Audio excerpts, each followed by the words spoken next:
महोदय 5 अगस्त के That is why we have taken half an hour discussion. Please, sir. No, minister, nothing will go on record except minister's reply. मंत्री जी को बोलिए ना sir. Minister, honorable minister, you address the chair. You address. महोदय 5 अगस्त के प्रश्न संख्या 383 के उत्तर से उत्पन्न 3 मुख्य रूप से बातों के लिए सूचना माननीय सदस्य वीरेंद्र जी के द्वारा दी गई थी और उसके अलावे भी माननीय सदस्यों ने और सारी विस्तार से बातें रखी हैं। मैं निश्चित रूप से वीरेंद्र जी को और बाकी जिन सदस्यों ने अपनी राय दी है, बहुत मूल्यवान राय दिए हैं, मैं ये जो 3 महत्वपूर्ण बिंदु जो सूचना में आई थी या अभी जो चर्चा हुई, उसमें तो पहला विषय था सूचना में कि पशुओं की संख्या कम होना और दूध उत्पादन में कमी। ये पहला सूचना का विषय था। मैं ये बताना चाहूँगा कि विश्व भर में दूध उत्पादन में भारत 1998 से पहले नंबर पर है। वीरेंद्र जी शायद उस समय लोकसभा में थे, अटल जी की सरकार थी और पहले नंबर पर हम 1998 में आए थे। भारतवर्ष में दूध के उत्पादन में लगातार साल दर साल वृद्धि हो रही है। पिछले वर्ष दूध उत्पादन 137.97 मिलियन टन हुआ था। दुधारू पशुओं की संख्या में भी गिरावट नहीं हुई है। दुधारू पशुओं की भी अनुमानित संख्या 2010-11 में 7.98 करोड़ से बढ़कर 12-13 में 8.31 करोड़ हो गई है। यदि वर्षवार हम बताएं, अलग अलग जो वैरायटी हैं उसके विषय में यदि बताएं तो 1910-11 में विदेशी गाय 1 करोड़ 18 लाख था, देसी गाय 3 करोड़ 9 लाख, भैंस 3 करोड़ 71 लाख, कुल 7 करोड़ 78 लाख ये दुधारू पशु देश में थे 10-11 में। आज स्थिति यह है कि विदेशी गाय 1 करोड़ 26 लाख, देसी गाय 3 करोड़ 19 लाख, भैंस 3 करोड़ 86 लाख और कुल 8 करोड़ 31 लाख। 10-11 की तुलना में हम आज 1 करोड़ 31 लाख ज़्यादा है, माने पशु जो दुधारू पशु हैं उनकी संख्या नहीं घट रही है।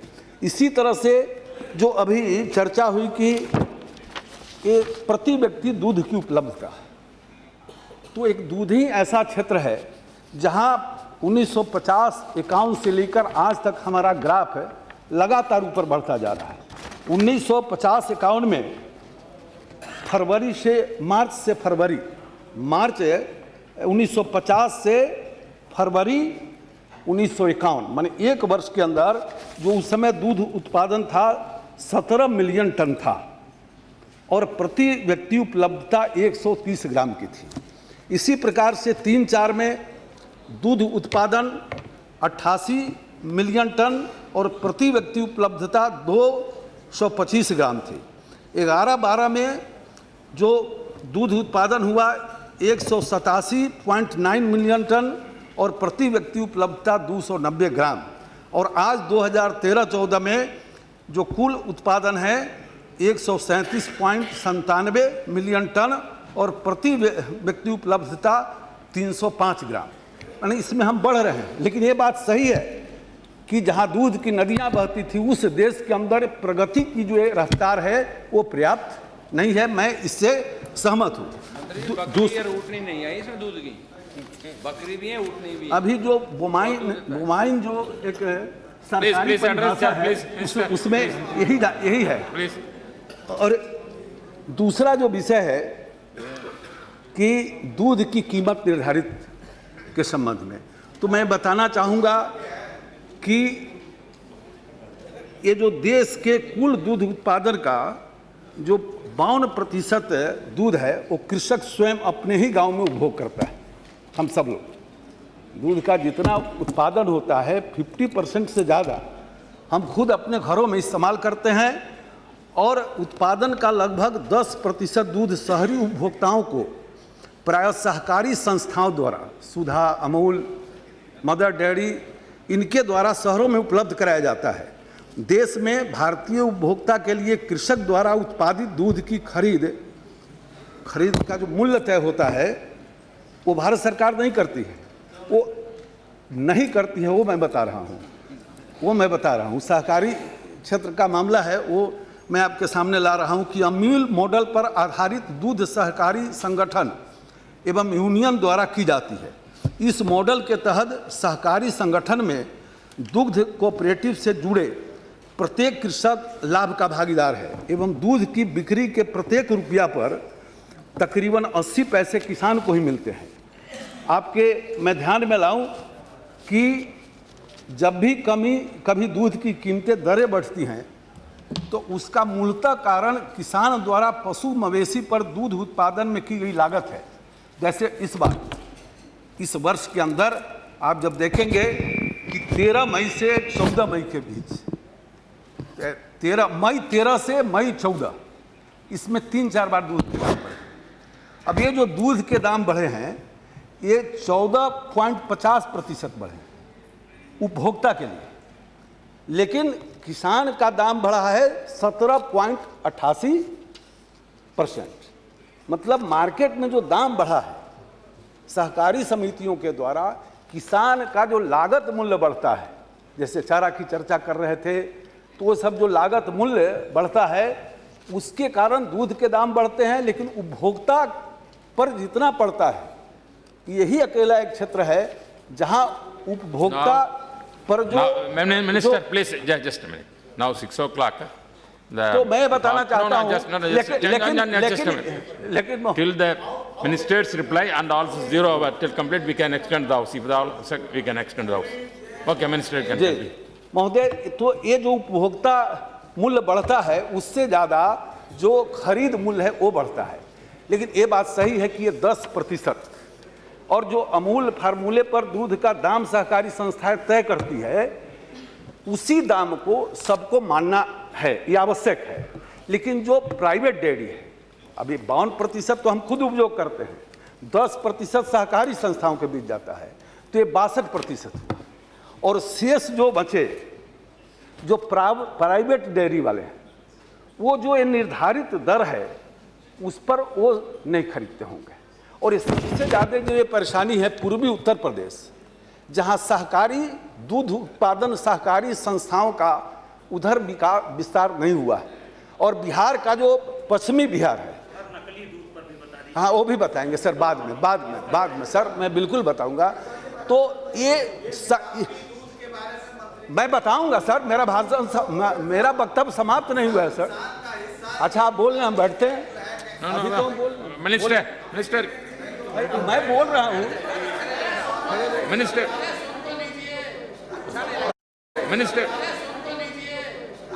भाई, मैं अभी तो बोल ही रहा हूँ, उनके सम्मान में बैठे, मैं तो अभी समाप्त नहीं, अभी मैं समाप्त कर दूं, अभी मैं समाप्त कर देता हूँ।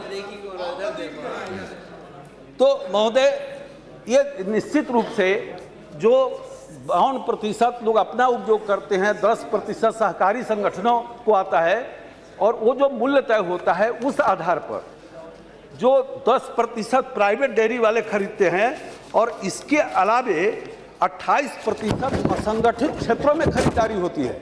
असंगठित क्षेत्रों में मतलब आपके गांव के लोग बाजार ले जाते हैं, या रामकृपाल जी जैसे लोग भी दूध खरीद के बाजार में ले जाते हैं, तो वो भी अब किस दाम पर खरीदते हैं।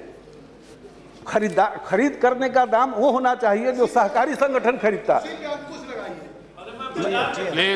प्लीज मिनिस्टर सर, तो ये निश्चित रूप से एक खरीदारी जो सहकारी मूल्य है निर्धारित होता है उस पर ये होना चाहिए। महोदय, कृषि एवं संबंध कार्यकलापों में डेयरी शामिल है, लेकिन ये विषय राज्य का है। मैं आगे बढ़ रहा हूँ। कृषि और संबंध कार्यकलापों में ये सारे विषय जो हैं डेयरी शामिल है, जो राज्य का विषय है, ये हम सब लोग परिचित हैं। तथापि इसके बावजूद भी पशुपालन डेयरी और मत्स्य पालन विभाग जो हमारा है भारत सरकार का, वो राज्यों को तकनीकी और वित्तीय सहायता उपलब्ध कराता है। हमारी ड्यूटी उसको वित्तीय सहायता और तकनीकी सहायता कराना है ताकि पशुओं के दूध के उत्पादन और उत्पादकता में वृद्धि हो सके। दूध उत्पादन की बढ़ोतरी का मार्केट पर सकारात्मक असर होना स्वाभाविक है। यह मंत्रालय डेयरी किसानों को सहायता भी प्रदान करता है। सहायता की बात आई तो मैं उसकी चर्चा करना चाहूँगा। एवं किसानों को आयोजित मार्केट तक पर्याप्त दर पर दूध बेचने हेतु पहुँचाने में भी मदद करता है। इसके अतिरिक्त दूध का जो प्रोसेसिंग है और मार्केटिंग है, इसके लिए भी सरकारी संस्थाओं को कि हमारा मंत्रालय उसको सहायता प्रदान करता है। देश में दूध के उत्पादन के बढ़ाने के लिए 12वीं योजना के दौरान निम्नलिखित विभागीय योजनाएं कार्यान्वित की जा रही है, जिससे दूध की कीमतों को स्थिर करने में योगदान मिलेगा। महोदय, जो कार्यक्रम है भारत सरकार का, पहला है राष्ट्रीय बोमाइन और डेयरी विकास कार्यक्रम।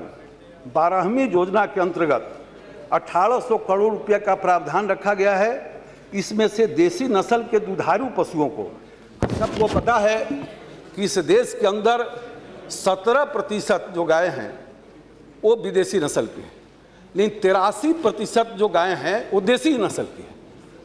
हमारी योजना है, हम काफ़ी खर्चा कर रहे हैं, करेंगे भी। 17 गायों के दूध के बढ़ाने के लिए हम बड़े पैमाने पर खर्चा करते हैं, उसमें कहीं कंजूसी नहीं करने वाले हैं। लेकिन 83 गायों का दूध बढ़े, उसका प्रजनन में सुधार हो, इसके लिए हमारी सरकार ने एक नई मिशन भी चलाई है जिसका नाम है राष्ट्रीय गोकुल मिशन।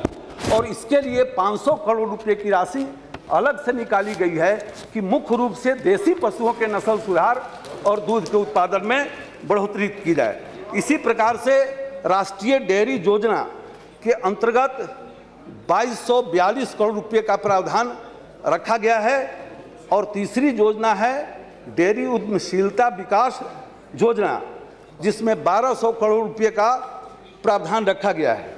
इसके अलावे मैं सदन को बताना चाहूँगा कि ये सरकार दुग्ध उत्पादन देश में और बढ़े, जिस तेजी से बढ़ना चाहिए उसकी गति वैसी नहीं रही। आपको जानकर आश्चर्य होगा कि बहुत सारे देशों के अंदर नेशनल ब्रीडिंग सेंटर है।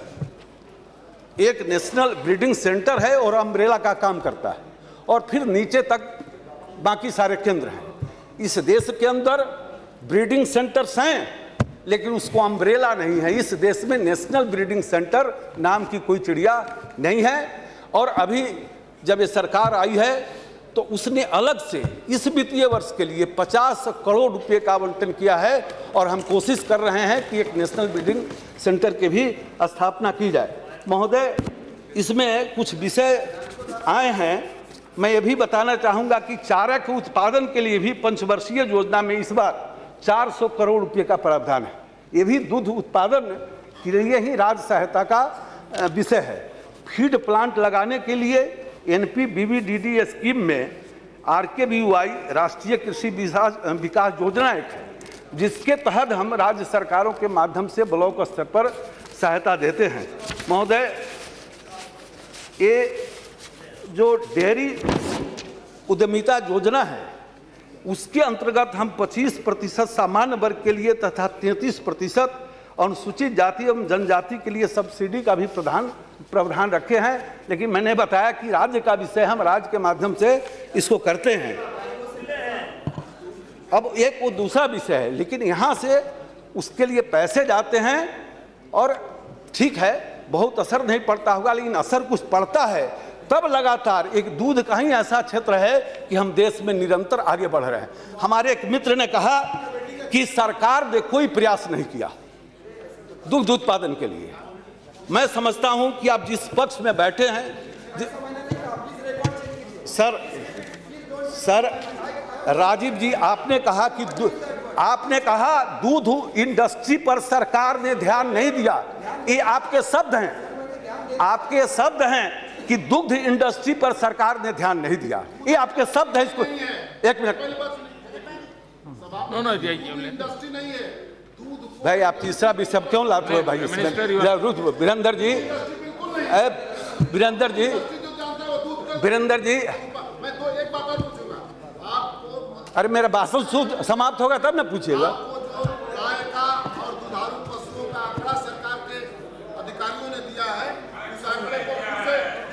Please address this, sir, please. महोदय